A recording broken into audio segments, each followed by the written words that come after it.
جی الحمدللہ رب العالمین والصلاة والسلام علی سید المرسلین اما بعد فاعوذ باللہ من الشیطان الرجیم بسم اللہ الرحمن الرحیم السلام علیکم ورحمۃ اللہ وبرکاتہ۔ وعلیکم السلام ورحمۃ اللہ وبرکاتہ۔ اچھا جی، کل جو باتیں ہم نے سمجھی تھی تھوڑا سا ان کو ریپیٹ کر لیتے ہیں۔ جی صحیح۔ کل کیا باتیں ہوئی تھی ہماری منطق کے حوالے سے؟ جی کل جو آپ نے باتیں ارشاد فرمائی میں ان کا خلاصہ یہ ہے کہ منطق کا تعلق جو ہے یہ عقلیت سے ہے، اور پھر آپ نے کچھ مثالیں بتائیں، جیسا کہ اگر آپ پنکھا کہیں یا کوئی چیز کسی چیز کا نام لیں تو اس کا خیال، اس کا تصور تو ذہن میں آ جاتا ہے، لیکن وہ خود وہ چیز ذہن میں نہیں آتی۔ اور اس کے علاوہ صحیح غور و فکر کرنے اور صحیح غور و فکر کر کے سوچنے میں منطق جو ہے اس کا کردار ہے، اور مزید بھی کچھ چیزیں۔ جی چلیں، کل جو باتیں ہماری ہوئی تھی، ایک تو یہ کہ منطق ایک عقلی مضمون ہے۔ سب سے پہلی بات ہماری یہ تھی کہ منطق ایک عقلی مضمون ہے۔ خارج میں اگر آپ اس کی مثالیں لینا چاہیں یا خارج میں اس کو ایز اٹ از اپلائی کرنا چاہیں، ایز اے منطق اپلائی کرنا چاہیں تو وہ پاسبل نہیں ہے۔ خارج کا سہارا ضرور لیا جاتا ہے۔ دوسری بات ہماری یہ ہوئی تھی کہ منطق جو ہے یہ ایک آلہ ہے، ترتیب دینے کا آلہ۔ تو اس کے استعمال پر جب بات کی جائے گی تو اس کا استعمال بحیثیت آلہ کے ہوگا۔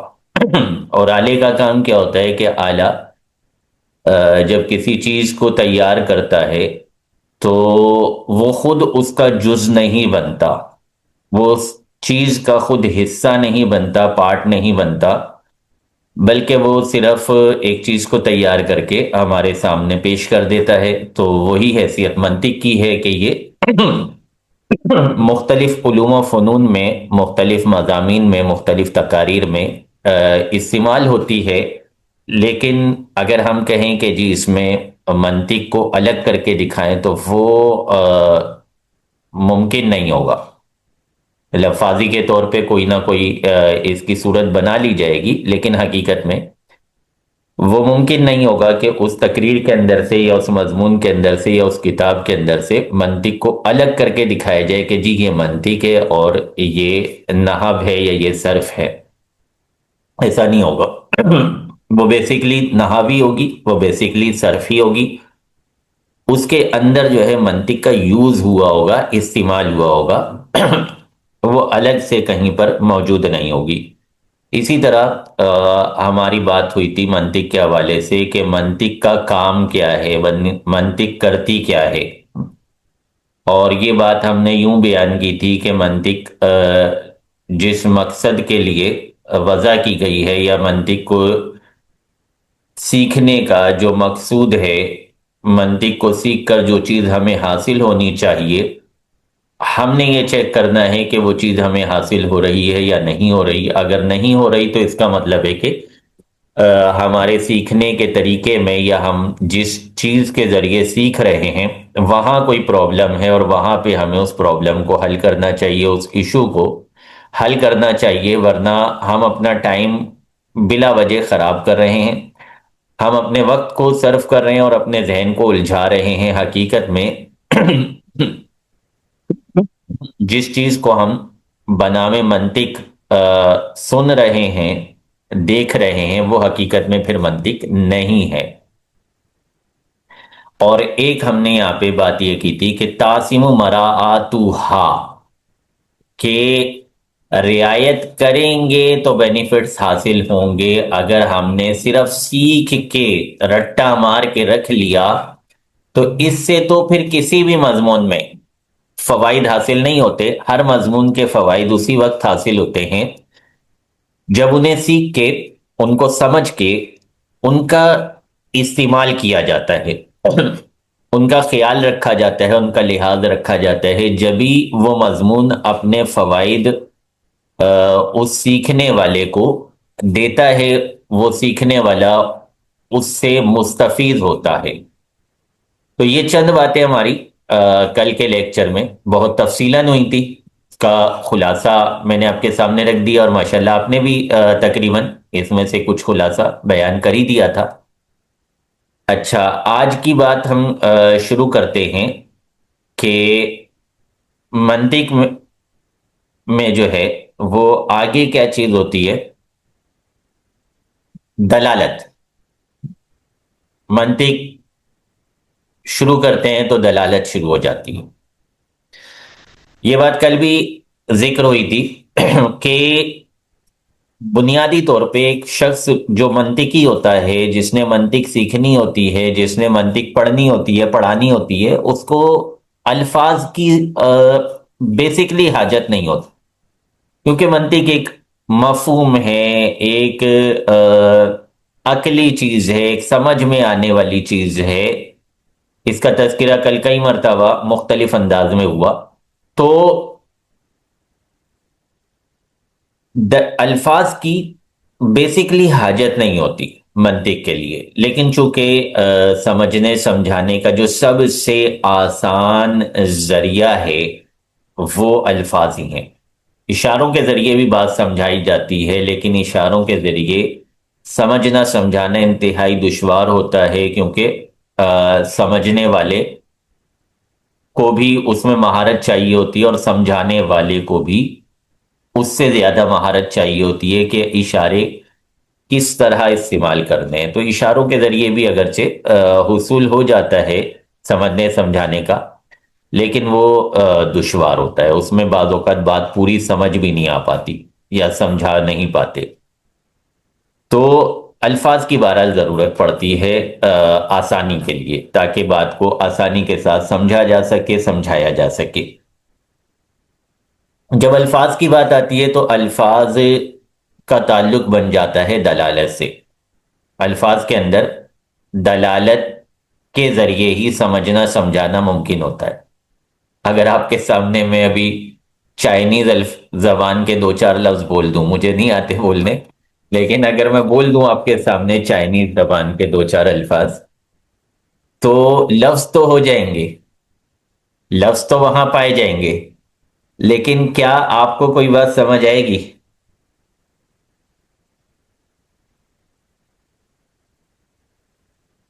نہیں آئے گی۔ وجہ کیا ہے؟ الفاظ موجود ہیں، تلفظ کیا جا رہا ہے، آپ کے سامنے بولا جا رہا ہے، لیکن آپ کو سمجھ کیوں نہیں آ رہی؟ وجہ کیا ہے یہاں پہ؟ جی، اس کا معنی نہیں معلوم، اس کی دلالت نہیں معلوم۔ جیسے اس کو اگر تھوڑا سا اور آسان کریں تو بات یوں ہے کہ جب ہم نے درس نظامی میں داخلہ لیا تھا، جب ہم نے ابتدا کی تھی درس نظامی کی، تو اس وقت عربی کے بے شمار الفاظ وہ تھے کہ جو ہمارے سامنے تلفظ ہوتے تھے۔ حافظ صاحب جب تراویح کا سلسلہ ہوتا تھا تو ان کا تلفظ کیا، بلکہ ہم خود بھی قرآن پاک کی تلاوت کرتے ہوئے ان الفاظ کا تلفظ کیا کرتے تھے، لیکن ہمیں سمجھ نہیں آتی تھی کہ یہاں بتایا کیا گیا۔ اب بھی کئی الفاظ ایسے ہوں گے جو ہم تلاوت کرنے کے باوجود، اگرچہ ہمارے سامنے الفاظ موجود ہیں، ہم خود ان کا تلفظ کر رہے ہیں، خود اپنے منہ سے ان کی ادائیگی کر رہے ہیں، اپنے کانوں سے سن رہے ہیں، اپنی آنکھوں سے دیکھ رہے ہیں، الفاظ موجود ہیں، سب کچھ موجود ہے، ترتیب موجود ہے، لیکن ہم سمجھ نہیں پا رہے، اس کا بنیادی ترجمہ بھی نہیں سمجھ پا رہے۔ ایک تو ہوتا ہے کہ اس کا ڈیپلی مفہوم سمجھنا، جو کہ عام طور پہ مفتیان کرام مجتہدین سمجھتے ہیں، وہ ایک الگ بات ہے، لیکن جو جنرلی ایک اوپری معنی ہوتے ہیں، ظاہری معنی ہوتے ہیں، ہم ان تک بھی نہیں پہنچ پا رہے ہوتے۔ وجہ کیا ہوتی ہے کہ دلالت وہاں پر ہمیں نہیں معلوم ہوتی، ہمیں نہیں پتا ہوتا کہ اس لفظ کی دلالت کون سے مفہوم پر ہے، کون سے معنی پر ہے۔ تو الفاظ سے مفہوم تک پہنچنے کے لیے، الفاظ سے معنی تک پہنچنے کے لیے، الفاظ سے کسی بات کو سمجھنے کے لیے درمیان میں دلالت کا واسطہ ہوتا ہے۔ اچھا، یہاں سے آپ کو دلالت بھی سمجھ آ گئی ہوگی کہ دلالت کیا ہوتی ہے۔ دلالت اسی کو کہا جاتا ہے کہ کوئی چیز ہم دیکھیں تو ہمیں کچھ سمجھ آ جائے۔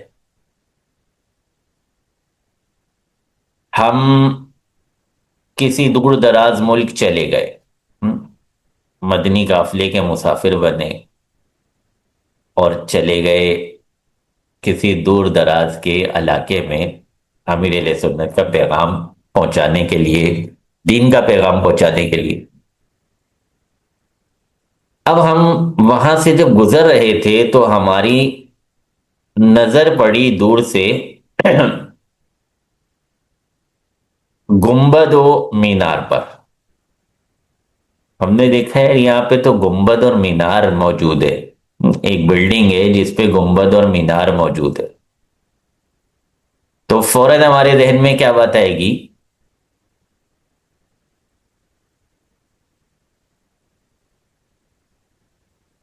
مسجد ہے، یہاں کوئی مسلمان رہتا ہے، کچھ مسلمان یہاں پہ رہتے ہیں۔ ہم نے اس عمارت کو دیکھ کے فوراً ہمارے ذہن میں یہ مفہوم آیا، یہ مطلب آیا کہ یہاں کچھ مسلمان رہتے ہیں، اسی لیے تو مسجد یہاں پہ موجود ہے نا۔ اگر مسلمان یہاں پہ اکا دکا ہوتے تو شاید مسجد نہ ہوتی، لیکن کچھ تعداد یہاں پہ ہے، تو یہ دلالت ہے۔ ہم نے یہ چیز دیکھی اور فوراً ایک دلالت پائی گئی، اور ہمارے ذہن میں ایک مفہوم آ گیا، ایک خیال آ گیا، ایک تصور آ گیا کہ ہاں جی ایسا ہوگا۔ ہم بیابان میں جا رہے ہیں، سناٹا ہے، رات کا وقت ہے، اور خالی روڈ دور تک نظر آ رہا ہے۔ اچانک ہمیں ایک ہارن کی آواز آتی ہے، ہمیں ایک ہارن بجنے کی آواز آتی ہے، تو ہم کیا سمجھیں گے؟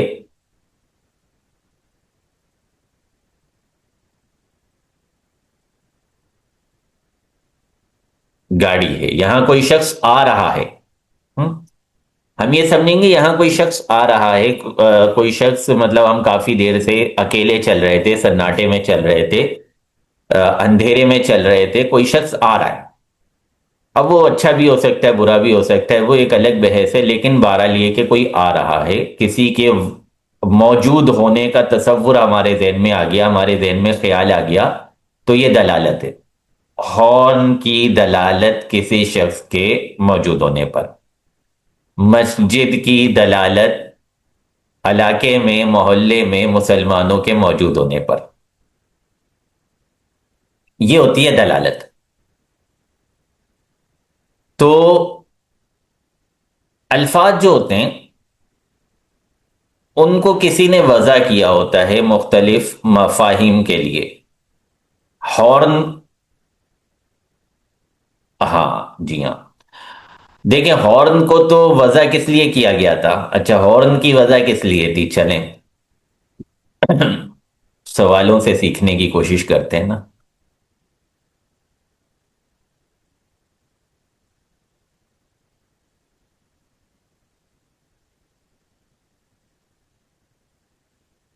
ہارن، آپ کیا سمجھتے ہیں ہارن کو کیوں لگایا جاتا ہے؟ آپ نے بھی ہو سکتا ہے اگر بائک استعمال کرتے ہوں گے تو اپنی بائک میں ایک ہارن لگایا ہوگا،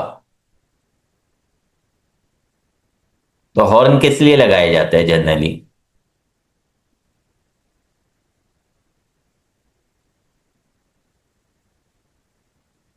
ہاں، متوجہ کرنے کے لیے، لوگوں کو جو ہے وہ توجہ دلانے کے لیے کہ بھئی گاڑی آ رہی ہے، آپ لوگ تھوڑا سا سائڈ میں ہو جائیں، تھوڑا سا احتیاط رکھیں۔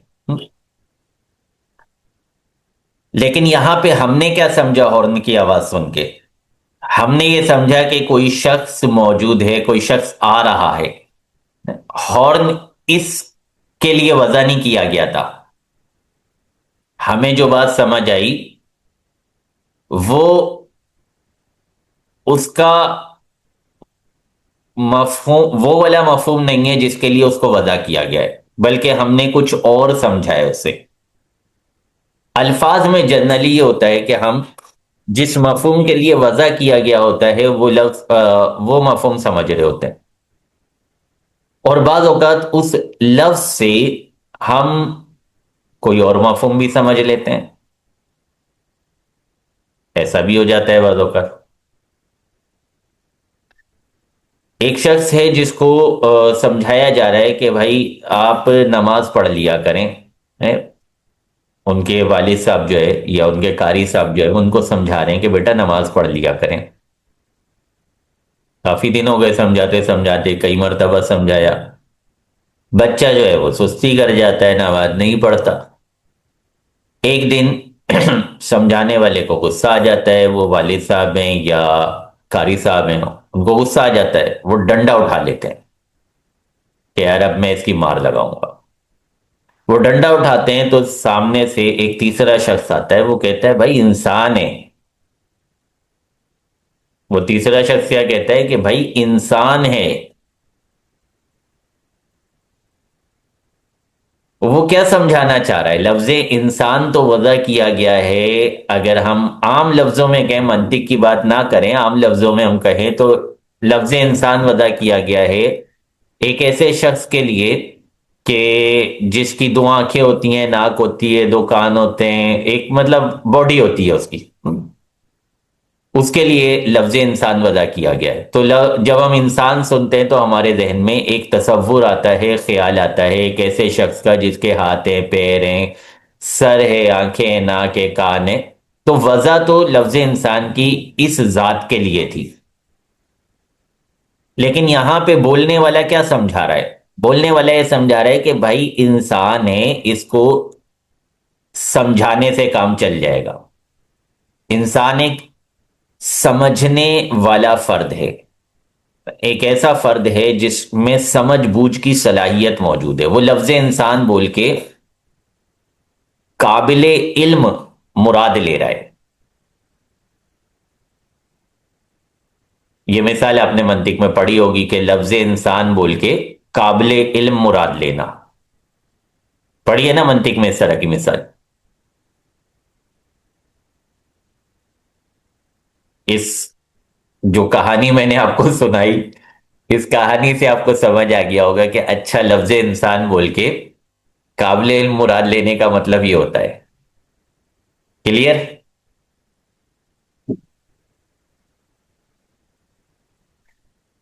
چلیں جی، تو یہ ہوتی ہے دلالت۔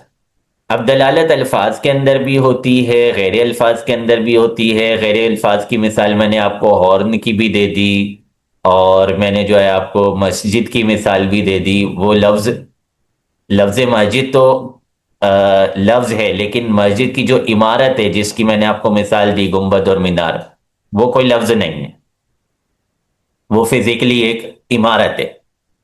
اسی طرح ہارن کی جو میں نے آپ کو مثال دی، تو ہارن جو ہے، لفظ ہارن تو خیر لفظ ہے، لیکن ہم نے لفظ ہارن کی مثال نہیں دی ہے، ہم نے مثال دی ہے ہارن کی جو بج رہا ہوتا ہے۔ تو یہ غیر لفظ ہے۔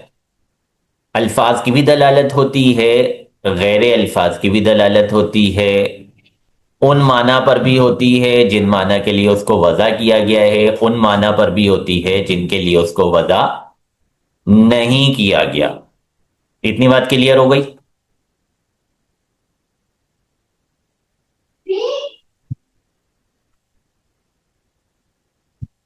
اچھا جی، بنیادی طور پہ علم کے اندر کوئی بھی علم ہو، منطق ہو یا کوئی بھی علم لے لیں آپ، ویسے تو ظاہر ہے ہم فی الحال منطق ہی پر زیادہ بات کریں گے، لیکن کوئی بھی آپ علم لے لیں تو اس علم کے اندر جس دلالت کی بنیادی طور پہ بحث ہوتی ہے وہ ہوتی ہے دلالت وضعی۔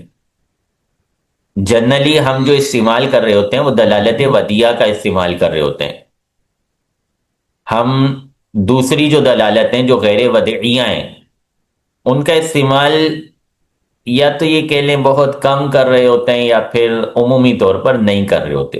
چھوٹی کلاسیں ہوتی ہیں، بچے پلے گروپ کے بچے ہوتے ہیں، یا کنڈر گارڈن کہتے ہیں ان کے بچے ہوتے ہیں، یہ اس طرح کے مختلف نام ہوتے ہیں ابتدائی کلاسوں کے، ان کے بچے ہوتے ہیں، ان کو ہم اکثر تصویریں وغیرہ دکھا کے مختلف چیزیں سمجھا رہے ہوتے ہیں، بعض اوقات کھیل کھلا کر ان کو کوئی بات سمجھا رہے ہوتے ہیں، کہانی سنا کر ان کو کوئی بات سمجھا رہے ہوتے ہیں.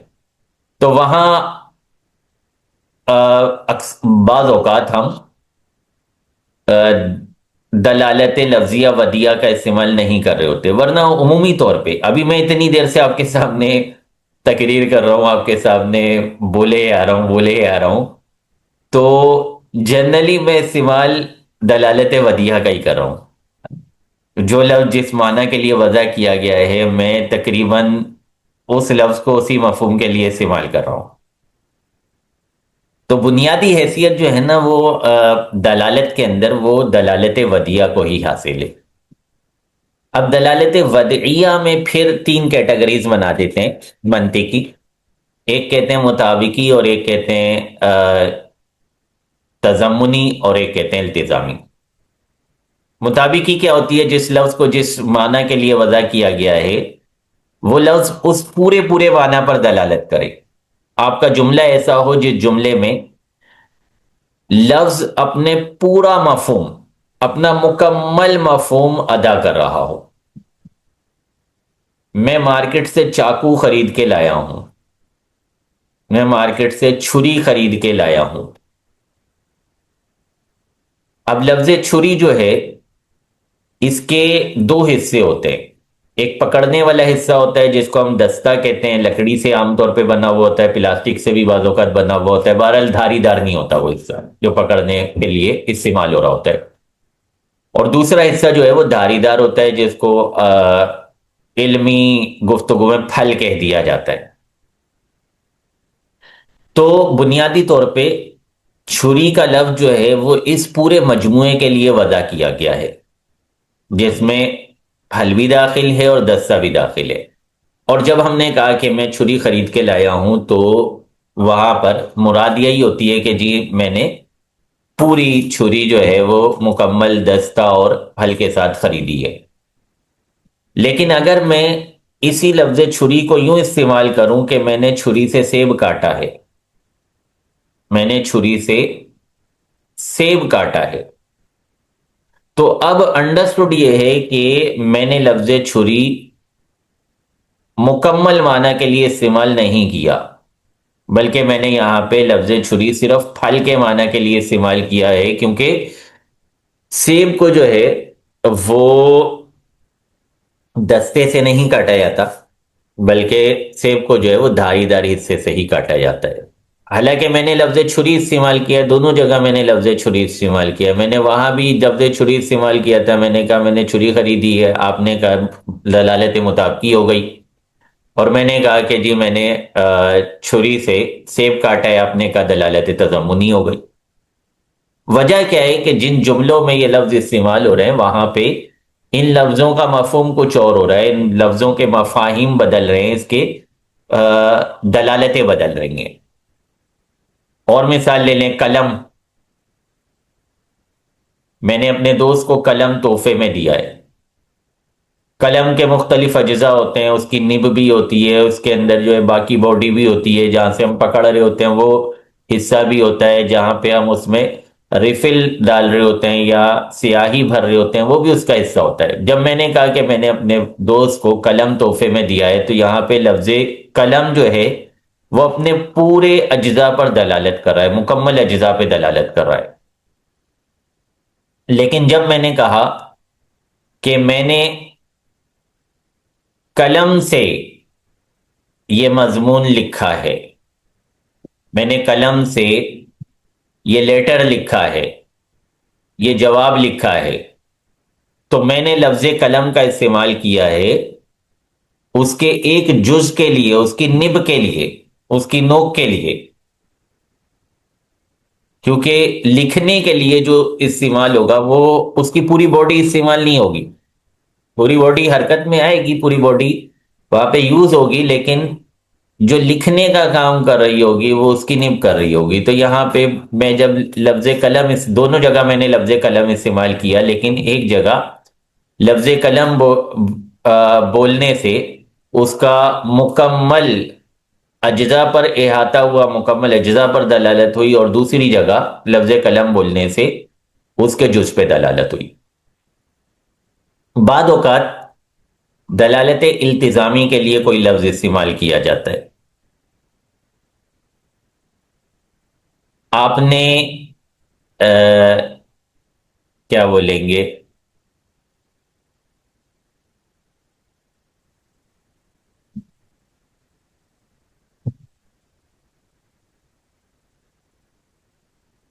آپ نے کام نہیں کیا، آپ کام نہیں کر کے لائے، آپ کو کچھ میں نے مضمون لکھنے کے لیے دیا تھا، آپ کام نہیں کر کے لائے، تو میں آپ کو کہتا ہوں کہ بھائی آپ کے پاس قلم نہیں تھا کیا؟ کیا آپ کے پاس قلم نہیں تھا؟ یہاں پر قلم کی نفی سے میں مراد لے رہا ہوں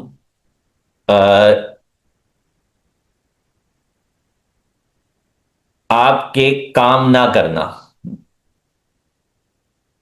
آپ کا قلم کو استعمال نہ کرنا،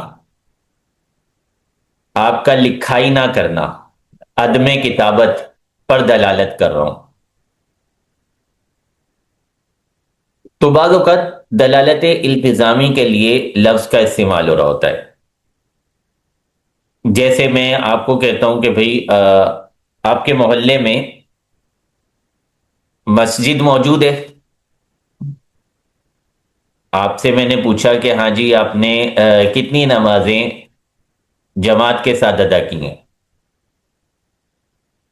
تو آپ کہتے ہیں استاد جی آج تو میں ساری نمازیں گھر میں ادا کی ہیں،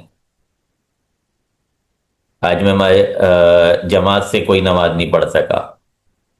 تو میں آپ کو کہتا ہوں کہ بھائی آپ کے محلے میں مسجد موجود نہیں ہے،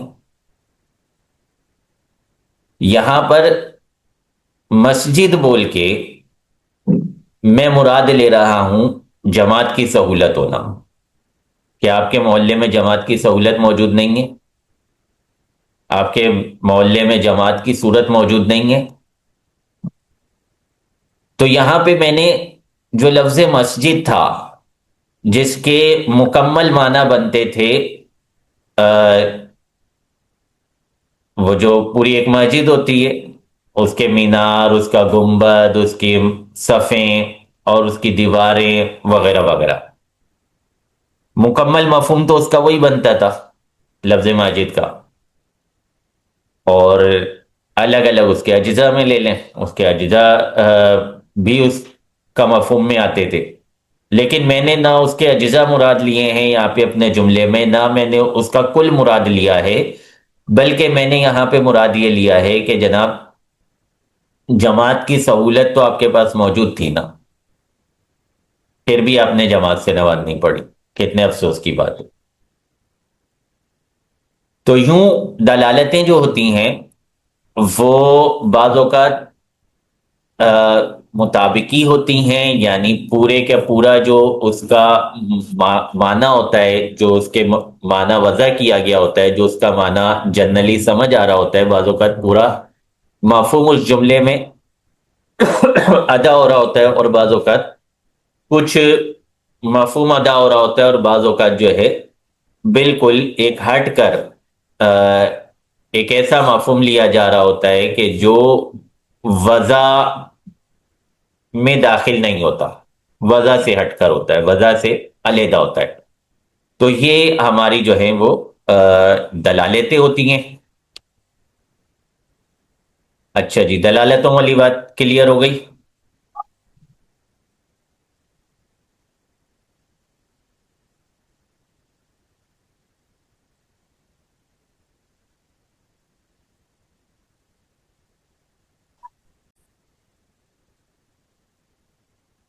اچھا جی، دلالت کے حوالے سے ہم نے بات کر لی، دلالت کے آگے چلتے ہیں تو لفظ کی تقسیم شروع ہوتی ہے۔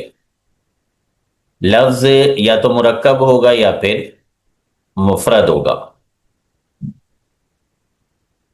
مرکب کی تعریف جو مناطقہ کرتے ہیں مناطق یہ کہتے ہیں کہ مرکب اس کو کہا جاتا ہے مناطق کے نزدیک کہ جس میں لفظ کے اجزاء ہوں اور ان اجزاء کے کوئی معنی ہو اور وہاں مقصود بھی اس لفظ کے اجزاء سے اس کے معنی کے اجزاء ہوں.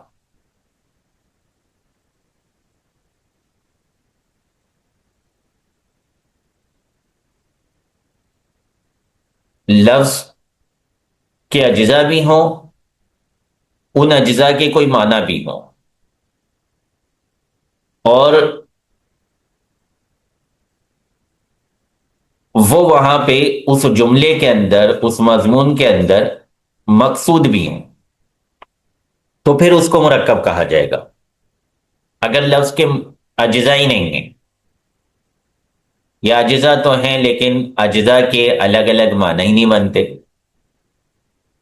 یا پھر معنی تو بنتے ہیں لیکن وہاں پہ جب ہم وہ بات کہہ رہے ہیں تو ہماری مراد اس کے اجزاء کے معنی ہے ہی نہیں، تو ان صورتوں میں جو ہے وہ مناطق کے نزدیک مرکب نہیں بنے گا. جیسے اس کی بڑی آسان سی مثال دی جاتی ہے کہ عبداللہ. اب عبداللہ جو ہے اس کے دو جز ہیں، لفظ عبد اور لفظ اللہ، اور دونوں کا ایک اپنا مفہوم بھی ہے، اپنا ایک معنی بھی ہے. لفظ عبد کا مفہوم بندہ، غلام، اور لفظ اللہ جو ہے وہ ذات باری تعالیٰ پر دلالت کرتا ہے. لیکن جب ہم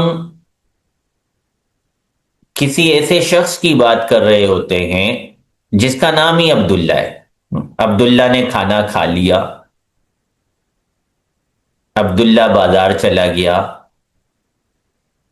تو یہاں ان جملوں کے اندر جو لفظ عبداللہ استعمال ہو رہا ہے مناطق کے نزدیک مرکب نہیں ہے، یہ مفرد ہے. لیکن اگر ہم کہیں کہ زید عبداللہ ہے، اگر ہم کہیں کہ زید عبداللہ ہے،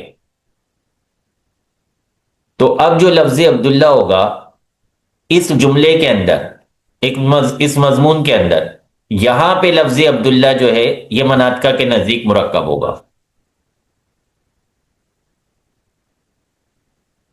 صحیح؟ کیونکہ یہاں بولنے والے کی مراد ہے کہ زید اللہ کا بندہ ہے، یہاں بولنے والے کی مراد ہے زید اللہ کا بندہ ہے. جبکہ پچھلے والے جملے میں جب ہم نے کہا کہ عبداللہ نے کھانا کھا لیا ہے، وہاں بولنے والے کی مراد یہ نہیں تھی کہ اللہ کے بندے نے کھانا کھا لیا ہے. عبداللہ بھی اللہ کا بندہ ہی ہے خیر، لیکن مقصود اس کا، بولنے والے کا مقصود ایک شخص کا تذکرہ تھا جس کا نام عبداللہ ہے، کہ جی وہ جو عبداللہ نام والا شخص ہے نا، جس شخص کا نام عبداللہ ہے اس نے کھانا کھا لیا. جیسے ہم کہتے ہیں کہ خاتم النبیین صلی اللہ علیہ وسلم کا جشن ولادت ہے، آج خاتم النبیین صلی اللہ علیہ وسلم کا جشن ولادت ہے. تو لفظ خاتم کا اپنا ایک مفہوم ہے، نبیین کا اپنا ایک مفہوم ہے. دو جز ہیں خاتم النبیین کے، اور دونوں جز اپنا اپنا معنی رکھتے ہیں. لیکن جب ہم نے یہ جملہ کہا کہ آج خاتم النبیین صلی اللہ علیہ وسلم کا جشن ولادت ہے، تو ہم نے یہاں پہ مناطقہ کے نزدیک یہاں پہ لفظ خاتم النبیین کیا ہوگا؟ مرکب ہوگا، مفرد ہوگا؟ مفرد ہوگا. ماشاء اللہ، لوگوں تو منطق آتی ہے یار، کیا سیکھ رہے ہیں؟ طریقے سکھائے لوگ ہیں ماشاء اللہ. اچھا جی، تو یہاں پہ جو لفظ خاتم النبیین استعمال ہوا ہے وہ مفرد ہے مناطقہ کے نزدیک، اس وجہ سے کہ یہاں پر مراد نبیوں کے خاتم الگ الگ مراد نہیں ہے، نبیوں کے آخر الگ الگ مراد نہیں ہے، بلکہ یہاں پر ایک ملکب ہستی کا تذکرہ مقصود ہے. اس ہستی کا تذکرہ مقصود ہے متکلم کی طرف سے، جنہیں خاتم النبیین ہونے کا اعزاز حاصل ہے، لقب حاصل ہے. تو مقصود وہ ہستی ہے، مقصود اجزا نہیں ہے، مقصود جزوی معنی نہیں ہے. ہاں، اگر ہم یہ کہیں کہ رسول اللہ صلی اللہ علیہ وسلم خاتم النبیین ہیں، اب یہاں پر لفظ خاتم النبیین جو ہوگا یہ مناطقہ کے نزدیک مرکب ہوگا.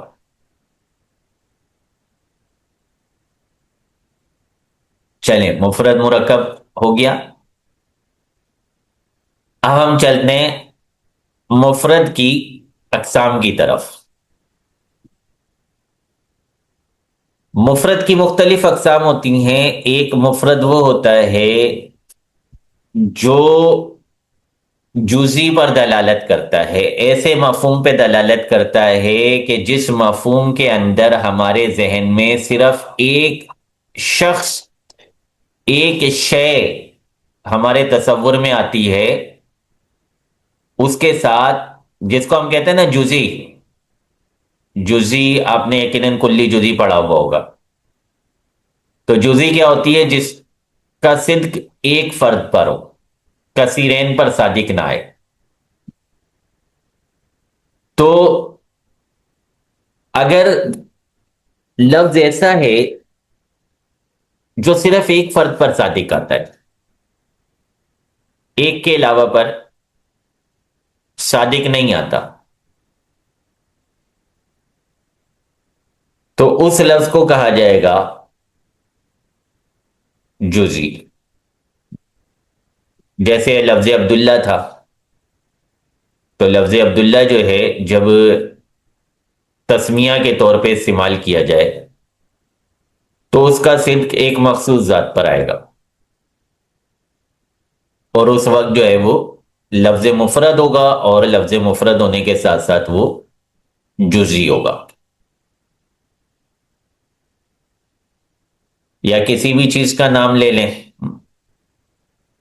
کسی عمارت کا آپ نے نام رکھا ہوا ہے، قائد اعظم کا مزار، مزار قائد. مزار قائد ایک عمارت کا نام ہے. اب یہ جو ہے ایک ہی شے، ایک ہی چیز پر صادق آتا ہے. اسلام آباد ایک شہر کا نام ہے، ایک ہی شہر پر صادق آتا ہے. تو یہ سارے الفاظ جو ہیں یہ جزئی ہیں. اور کچھ الفاظ ایسے ہوتے ہیں کہ جن کی دلالت جو ہے وہ مختلف افراد پر ہوتی ہے، اس کے تحت مختلف افراد آ جاتے ہیں، لیکن ان سب پر اس کی دلالت جو ہے وہ برابر برابر ہوتی ہے. اس میں کوئی کمی بیشی یا پہلے بعد یا ہلکے زیادہ ہونے کی کوئی کیٹیگری نہیں بنتی. جیسے شہر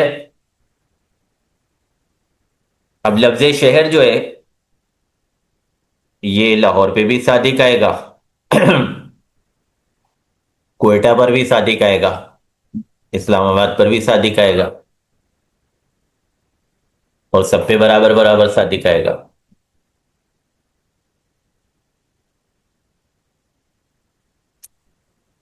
تو یہ متواتر ہے،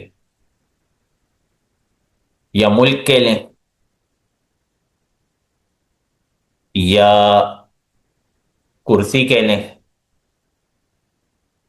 یا پھر پنکھا کہہ لیں، گھڑی کہہ لیں، بہت سارے ہزاروں مثالیں بن جائیں گی۔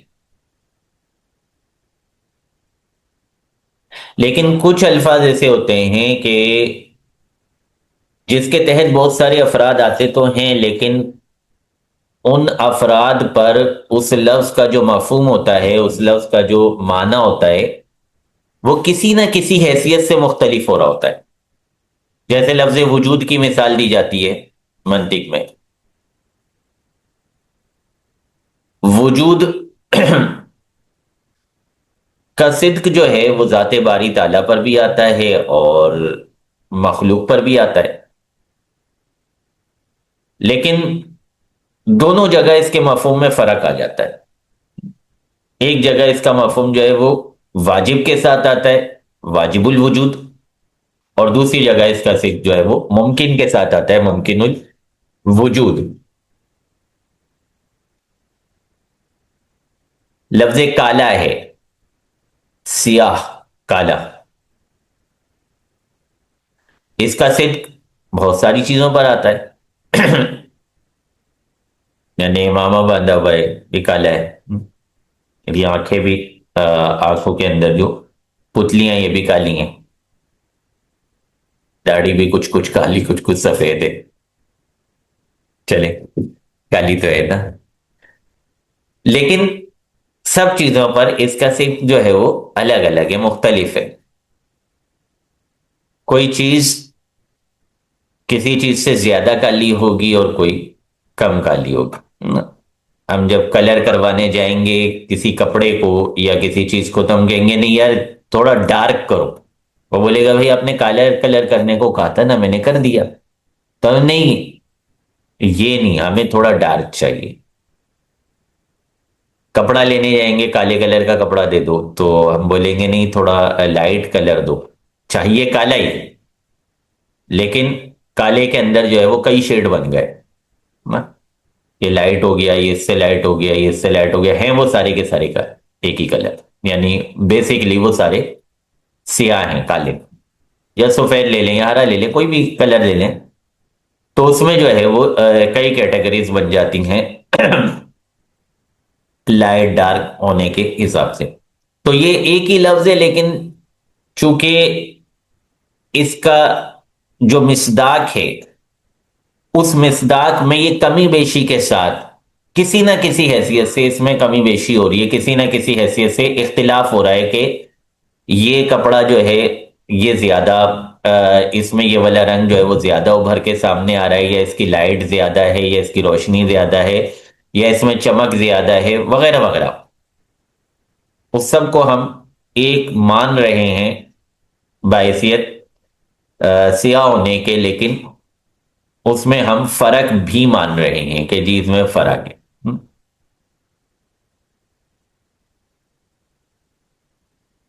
تو یوں الفاظ جو ہیں وہ مہربان کہہ لیں، ایک استاد بھی مہربان ہوتا ہے،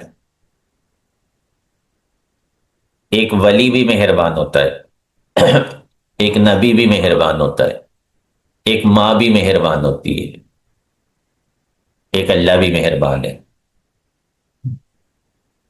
اور ہر ایک کی مہربانی میں خود بخود ہم جب یہ لفظ سن رہے ہیں تو ہمیں خود محسوس ہو رہا ہوگا کہ ان کی مہربانیوں میں کہیں نہ کہیں کچھ نہ کچھ فرق ہے، کسی کی مہربانی زیادہ ہے، کسی کی اس سے کم ہے، کسی کی اس سے کا آپس میں مقابلہ کریں تو ان کی آپس میں مہربانیاں کم زیادہ ہوں گی، ہیں سارے ہی مہربان۔ تو یہ ہوتے ہیں لفظ مشکک۔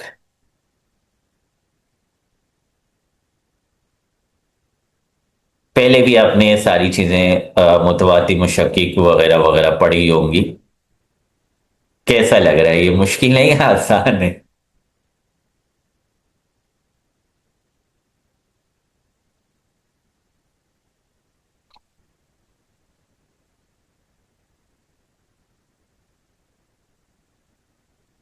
چلیں یہ ہم ایسے ہی مشکل بنا لیتے ہیں اپنے طور پہ. میں بھی تھوڑا سا آپ کو منطق والے اسٹائل میں بولنا شروع کر دوں نا، منطق والے اسٹائل میں الفاظ استعمال کرنا شروع کر دوں، تو پھر آپ کو یہ مشکل لگنے لگ جائے گا. جو کتابوں کے اندر لکھے ہوئے الفاظ ہیں نا، منطق کی کتابوں میں، ابھی میں وہ والے الفاظ کے ساتھ آپ کو یہی باتیں بتانا شروع کر دوں تو آپ سر پکڑ کے بیٹھیں گے، بولیں گے یار یہ کیا، یہ واقعی سب صحیح بولتے تھے. بڑا مشکل مضمون ہے. تو کسی کو مشکل بنانا، کسی کو آسان بنانا سکھانے والے کے ہاتھ میں ہوتا ہے. وہ امیر علیہ سنت نے کسی زمانے میں فیضان سنت میں مثال لکھی تھی نا کہ کچھ کسانوں کا گروپ آیا منسٹر سے ملنے کے لیے، تو منسٹر صاحب نے اپنی آ، علمی دھاک بٹھانے کے لیے ان کے سامنے کہا کہ تمہاری کشت ہزار پہ امثال تماتر ہوا کہ نہیں. سیدھی سی بات تھی، پوچھنا یہ تھا منسٹر صاحب نے کہ اس سال تمہارے کھیتوں میں بارش ہوئی یا نہیں ہوئی. لیکن انہوں نے تھوڑا سا اسٹائل بنا کے بولا تمہاری کشت ہزار پہ امثال تماتر ہوا کہ نہیں. وہ بیچارے کسان، کھیتی باڑی کرنے والے لوگ، وہ فوراً باہر نکل گیا منسٹر کے آفس سے اور آپس میں کہنے لگے یار منسٹر صاحب ابھی تلاوت کر رہے، بعد میں آئیں گے.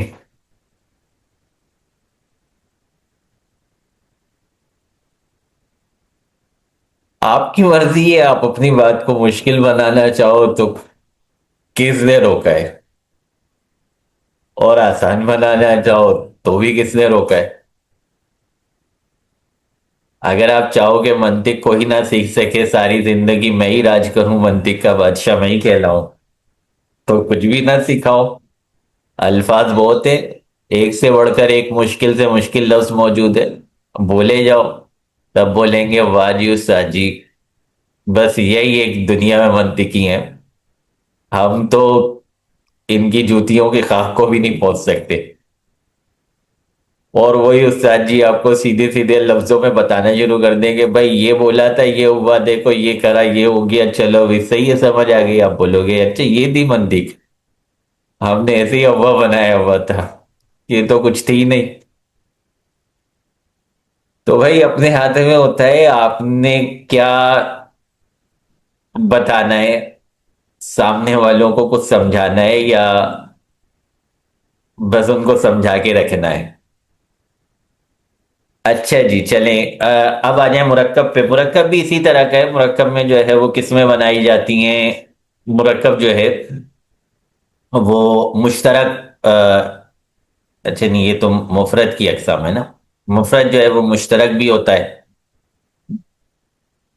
اور منقول بھی ہوتا ہے، حقیقت بھی ہوتا ہے، مجاز بھی ہوتا ہے. مشترک ہوگا جب آپ جو ہے ایک لفظ کو مختلف معنی کے لیے وضع کیا گیا ہو.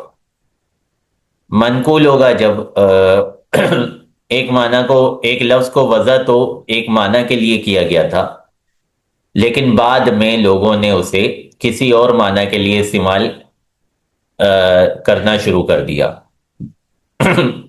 جیسے لفظ منطق ہے، پہلے تو وضع کیا گیا تھا ایک مخصوص فن کے لیے، ایک مخصوص آ، علم کے لیے. اب لوگوں نے اس کو استعمال کرنا شروع کر دیا ہے جو بات سمجھ نہ آئے اس کے لیے. کسی نے کوئی ایسی بات بول دی جو سر سے گزر گئی تو بولتے ہیں یار یہ تو منطق، یہ تو کوئی منطق ہی ہے. اس کی منطق ہمیں نہیں سمجھ آتی. تو اب ہم نے اس کا مفہوم یہ بنا لیا ہے کہ جی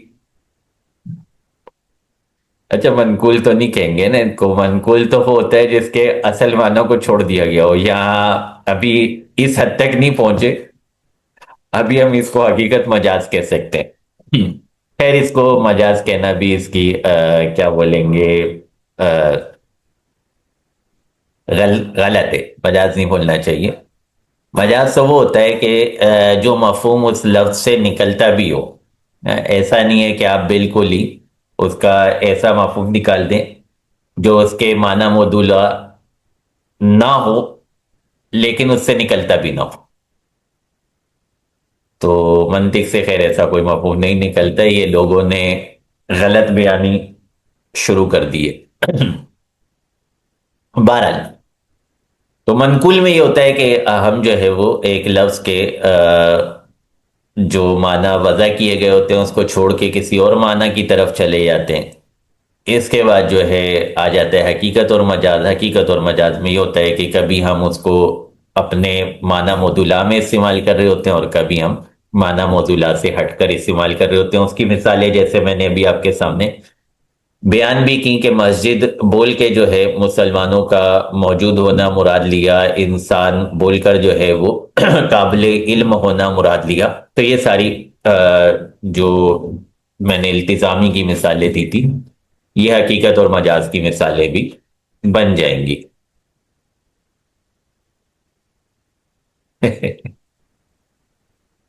بس یہی ہے نا، کیا کریں، بدنام کرنے والے یہاں پہ بہت ہیں۔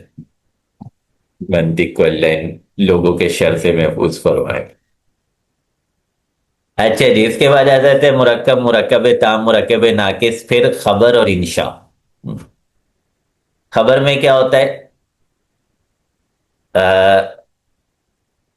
تضمنی کی بن سکتی ہے مجاز کی مثال؟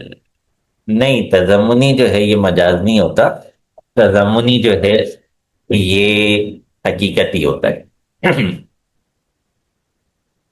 کہیں پر ہم کہہ سکتے ہیں دلالت تضمنی کو مجاز کے معنی میں، جنرلی جو ہے جنرلی جو ہے یہ حقیقت ہی ہوتا ہے، دلالت تضمنی ہوتی ہے۔ کل بول کے جز مراد لینا یہ ایک الگ الگ مفہوم ہے، ایک الگ ٹاپک ہے۔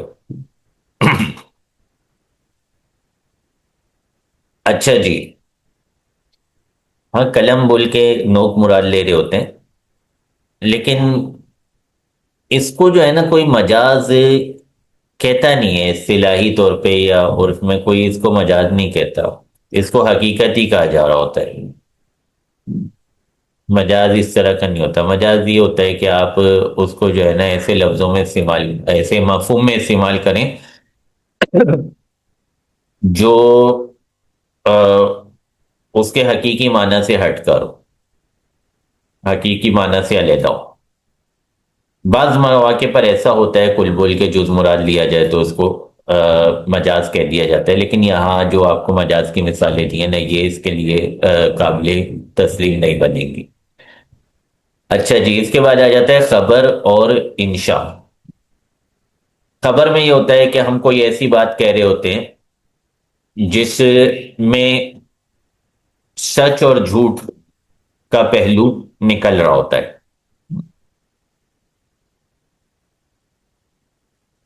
انشاء میں ہماری بات ایسی ہوتی ہے جس میں بنیادی طور پہ سچ اور جھوٹ کا پہلو فی نفسی ہی اس عبارت سے، اس الفاظ سے، ان الفاظ سے نہیں بن رہا ہوتا۔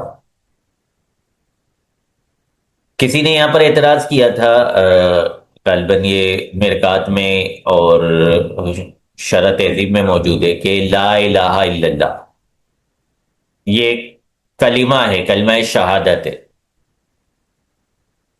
بنیادی طور پہ دیکھا جائے تو یہ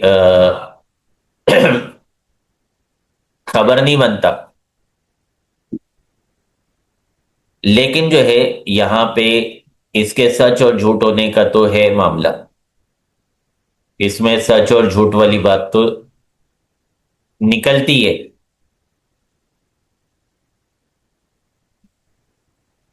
تو اس کے بارے میں یہی بیان کیا گیا کہ جو الفاظ ہیں نا، جو الفاظ ہیں لا الہ الا اللہ. اس کو یوں کہہ لیں کہ گھر میں صرف زید موجود ہے. مثال تھوڑی سی بدل لیتے ہیں، گھر میں صرف زید موجود ہے. تو ان الفاظ کے اندر جو ہے وہ سچ اور جھوٹ کا پہلو موجود ہے، اگرچہ جو شخص گھر کے اندر بیٹھا ہوا ہے اسے معلوم ہے کہ بھائی گھر کے اندر زید ہی موجود ہے اور کوئی نہیں ہے. اس کے حساب سے اس میں جھوٹ کا کوئی پہلو بن ہی نہیں سکتا. لیکن نفسی الفاظ کے اندر جو ہے وہ سچ اور جھوٹ کا، جیسے آپ دوپہر کا وقت ہے، سورج چمک رہا ہے، آپ کہتے ہیں کہ جی سورج چمک رہا ہے. اب یہ خبر ہے، اس کے اندر فی نفسی ہی سچ اور جھوٹ کا پہلو موجود ہے، اگرچہ اس وقت جس موقع پہ یہ جملہ کہا جا رہا ہے اس وقت جو ہے اس کے اندر جھوٹ کا کوئی گمان، کوئی اندیشہ نہیں ہے، کیونکہ لوگوں کو نظر آ رہا ہے اوپر سورج چمک رہا ہے. لیکن ہم الفاظ پہ بات کر رہے ہوتے ہیں کہ الفاظ کے اندر سچ اور جھوٹ کا پہلو موجود ہے. یہ لفظ اگر کل کہے جائیں گے، پرسوں کہے جائیں گے، رات کے وقت میں کہے جائیں گے، تو کیا آپ اس کو جھوٹ نہیں کہیں گے؟ اگر رات کے وقت میں کوئی کہتا ہے کہ سورج چمک رہا ہے تو آپ بولیں گے جھوٹ بول رہے ہو. اگر ان الفاظ کے اندر جھوٹ کا کوئی پہلو تھا ہی نہیں تو رات میں یہ الفاظ بولے گئے تو جھوٹ کیوں ہو گئے؟ اور اگر رات میں بولے گئے، آپ بولیں بھائی اس میں تو جھوٹ ہی ہے، اس میں سچ کا پہلو ہی نہیں ہے، تو پھر جب دن میں بولے گئے پھر سچ کیسے ہو گیا؟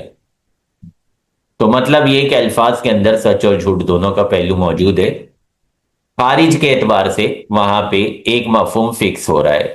چلے میں نے اگلی کلاس شروع کرنی ہے. جزاک اللہ. کل انشاءاللہ ملاقات ہوگی. السلام علیکم ورحمۃ اللہ وبرکاتہ.